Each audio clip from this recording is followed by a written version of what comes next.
بسم الله الرحمن الرحيم والصلاة والسلام على أشرف المرسلين. السلام عليكم.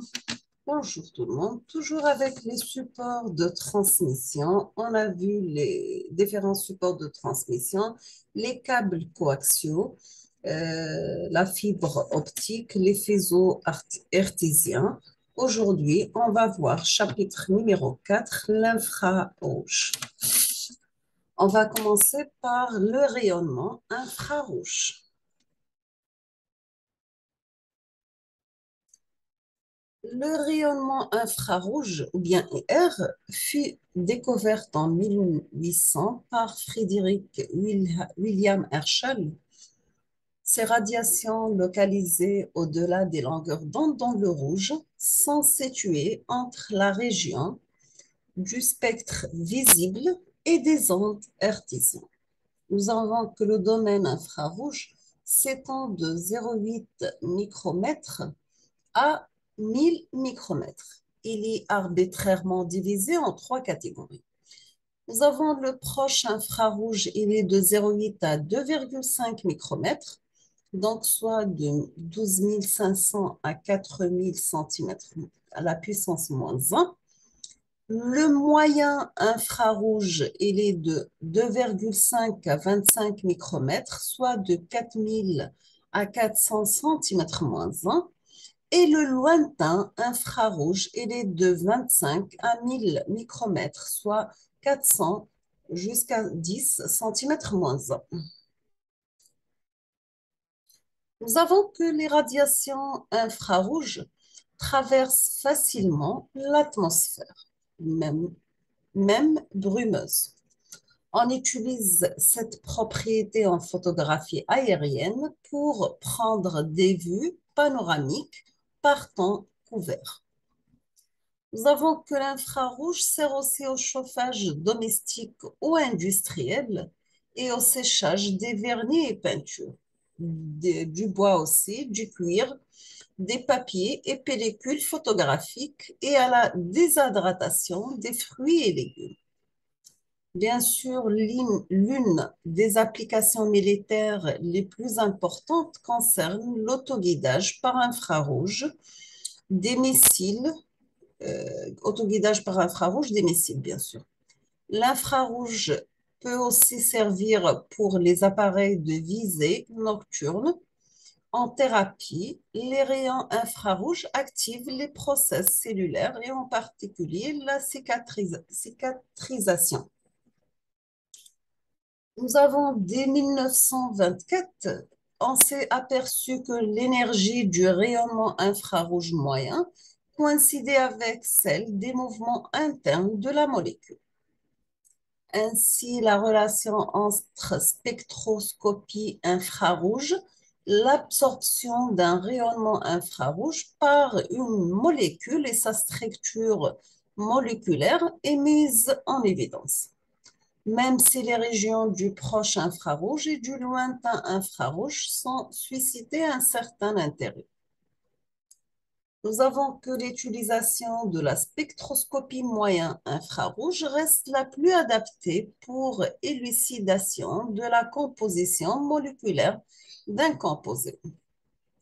Les spectromètres infrarouges sont construits à partir d'éléments principaux avec quelques différences au niveau des matériaux utilisés et de leur montage selon le domaine de l'infrarouge exploité et selon le type d'interaction entre la lumière et le rayonnement.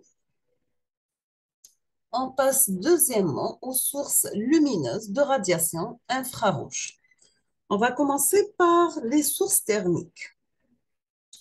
Nous avons que dans les sources thermiques, la radiation lumineuse, c'est le résultat de l'échauffement d'un filament métallique parcouru par un champ électrique. Les sources thermiques présentent de nombreux avantages. Elles émettent des radiations lumineuses couvrant une grande plage de longueur d'onde. Nous avons que l'intensité de la source est forte, ce qui réduit les problèmes d'amplification du signal. Enfin, les sources thermiques restent stables pendant de longues périodes. On passe deuxièmement pour les diodes émettrices de lumière. Les diodes émettrices de lumière DEL utilisent un semi-conducteur à base de gallium à jonction de type PN. Nous avons un potentiel adéquat, amène les électrons et les trous à se recombiner, de sorte que l'énergie libérée se forme de lumière.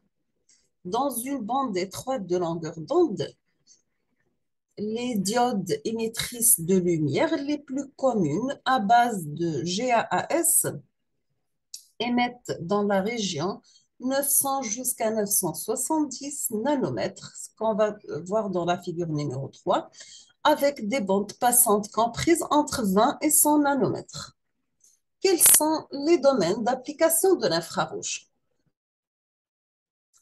Nous avons que l'infrarouge est devenu indispensable et l'utilisation du rayonnement infrarouge s'est rapidement développée ces dernières années dans tous les domaines de la vie, de l'industrie aux habitations. On retrouve par exemple les lampes infrarouges dans l'automobile, l'agroalimentaire, les textiles, la plasturgie, mais aussi les soins du corps, le chauffage, etc. Les infrarouges sont très intéressants pour la vision de nuit. Dans le domaine militaire, il sert par exemple au guidage des missiles. Nous avons plusieurs applications technologiques, par exemple les sources de faible puissance, les LED et les diodes et lasers. L'infrarouge est très utilisé dans les commandes à distance car il n'interfère pas avec les ondes hertziennes, mais aussi dans les communications au débit à grande distance. Vous trouvez les fuseaux laser infrarouges injectés dans les fibres optiques. Deuxièmement, on trouve les sources de forte puissance laser. Le laser, c'est un outil quasi incontournable dans beaucoup d'applications industrielles. Sa grande flexibilité, sa vitesse et sa qualité d'usinage lui confèrent des atouts majeurs, notamment pour la découpe, le soudage, le marquage et le traitement de surface. Troisièmement, nous avons la thermographie industrielle, la thermographie infrarouge. Elle est utilisée dans l'industrie pour effectuer des mesures de température sans contact. Donc, l'inspection des tunnels, les mesures de la température au cours des procédés de fabrication. On trouve aussi dans l'imagerie la thermographie médicale. Donc, dans les applications médicales, la thermographie permet de repérer des surchauffes locales de la peau. Bien sûr, cette technique est employée pour le suivi de hyperthermie et pour la détection des traumatismes de la peau et des tissus sous-jacents. On trouve aussi la thermographie environnementale. Dans un bâtiment, la thermographie infrarouge permet de rendre clairement visibles les déperditions de chaleur grâce à un thermogramme et à une échelle de couleur.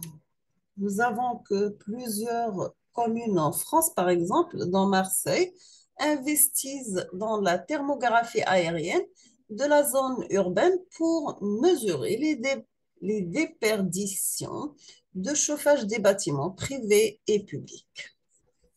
Nous sommes arrivés à la fin de ce quatrième chapitre pour l'infrarouge. Demain, Inch'Allah, on va voir le chapitre numéro 5 pour les faisceaux hertziens. Donc, comme toujours, je vous remercie infiniment pour votre attention. N'hésitez pas si vous avez des questions et à la prochaine vidéo, Inch'Allah. نقول لكم استودعكم الله الذي لا تضيع ودائعه. Merci beaucoup.